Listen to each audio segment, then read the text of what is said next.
Okay, it's April 1st. The spring bulbs are definitely off to a good start. My salad bed, pretty much everything was killed by a hard frost this winter. And I think had the lettuce not been choking everything else out so much, I probably would have had some more Mizuna and spinach that made it. But at any rate, it's coming back now. This bed right here, I just planted early potatoes in. That's all this big mound. In this area, I dumped a load of compost right after I planted those. I've also got peas starting to sprout. Let's see if you can see them. Sprout, there. So peas on either end of this trellis. And then carrots in that dark corner over there. I haven't seen any of those sprouting just yet. And today I also planted early potatoes in these pots, and I'll show you what that looks like. All right, I'm planting up my potted potatoes, so I figured I'd take you guys along for the last one. You can baby them more in a pot, so technically you should get better yield out of a pot. Also, it's far less compressed than even a raised bed, unless you have really deep raised beds. So I think just they fight a little less for space. For that reason also, you can get more out of the pot. So these are obviously a little bit bigger than what most people use as their containers for potatoes, but I'm cheap, so I use what I have. So I have these great big landscape pots, or you know, they're supposed to be for flower arrangements, but this is what I'm using them for. So I'll just show you what I did on this last one. So right now, this is just compost. I don't know, I'd say fill it a third full with just straight compost or whatever it is that you're going to use. If you're using potting soil, you're going to need to add fertilizer. Potatoes are heavy feeders. And I think for forming tubers, you want a little bit higher on the potassium. So anyway, when you're doing your seed potatoes, I try to leave the bottom ones whole so they have more energy to reach up higher, since you're burying them close to the bottom of the pot. So pick something with just a couple eyes. If you got a lot of additional eyes, like this one, you can do what they call coining, where historically they would take a penny, but you basically just carve out those little spots where more eyes are going to form. Because every eye is going to be a stalk, and if your plant has a crap load of stalks, it's putting a lot more energy into growing that much more greenery up top and not so much energy into forming tubers. So if you have lots of eyes, 2 or 3 is fine. You don't want more than that. So that's why I'm coining out. Just carve out the little eyes, and then you won't grow a zillion stalks out of one plant. So if you can see this, I'll tip this a little bit. So what I'm going to do, I'm going to make a triangle, and I'm going to keep track of where I'm putting them in the pot, because the second layer I'm going to rotate so they're not right on top of each other.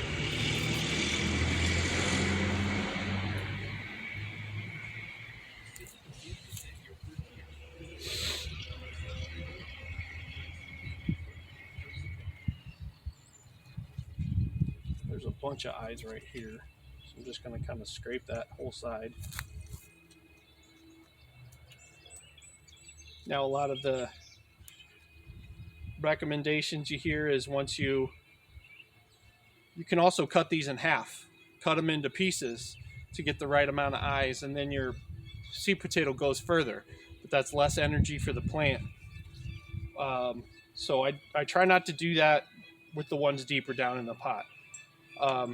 But what I was getting at is a lot of the recommendations are, if you're cutting them into chunks, do that a couple days before you're going to plant, because it gives this wound a chance to kind of heal over, so you don't get disease or whatever. I'm doing it now, so it is what it is.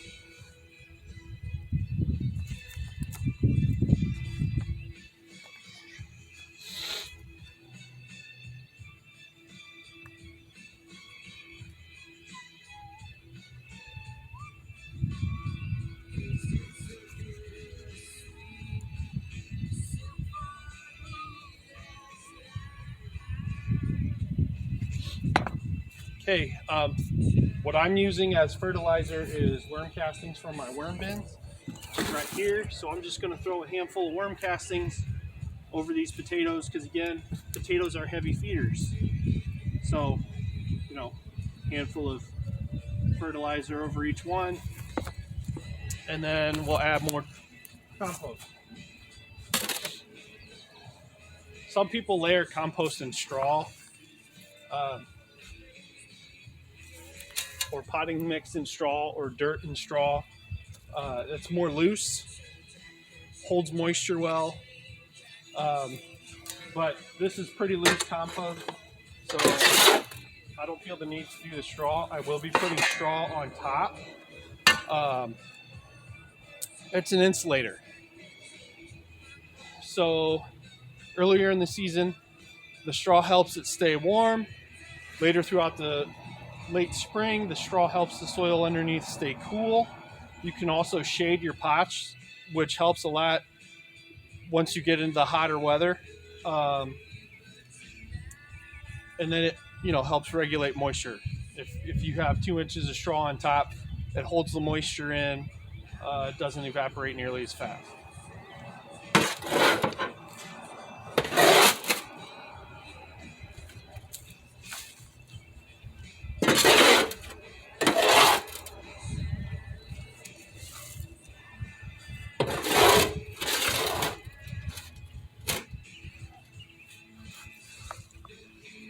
So these 2 pots I planted Yukon Golds. These 2 pots I'm planting Red Pontiac. It's a red skin potato.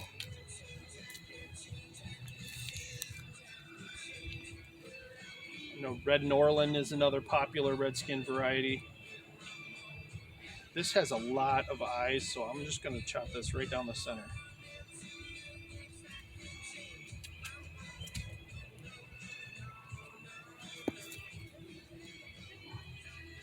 And then I'm still trying to put the eyes up, so I'm going to plant them kind of like this.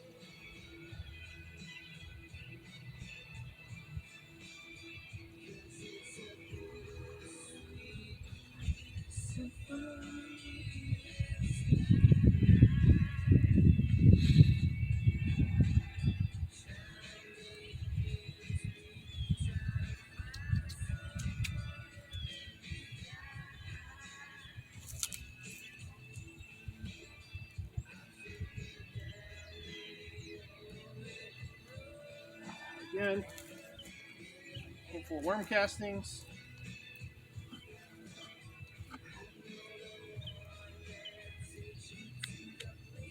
Most of the different colors in my worm castings are either paper shredded male that didn't quite get digested, or more likely eggshells. I put all my eggshells, they go through the worm bins. Now what looks like an eggshell now isn't giving off any calcium this year, but through the weather, throughout the years, it's basically slow release calcium. So it's better for your soil, especially if you're growing tomatoes and peppers, which get root rot.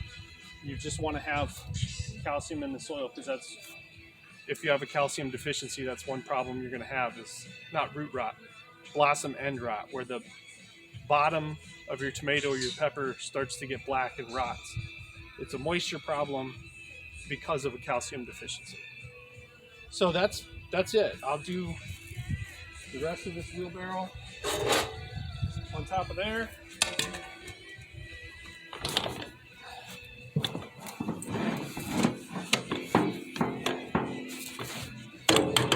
I'll probably have to get a little bit more. I'll put another inch of compost in there. They're all going to be completely covered to the top with straw.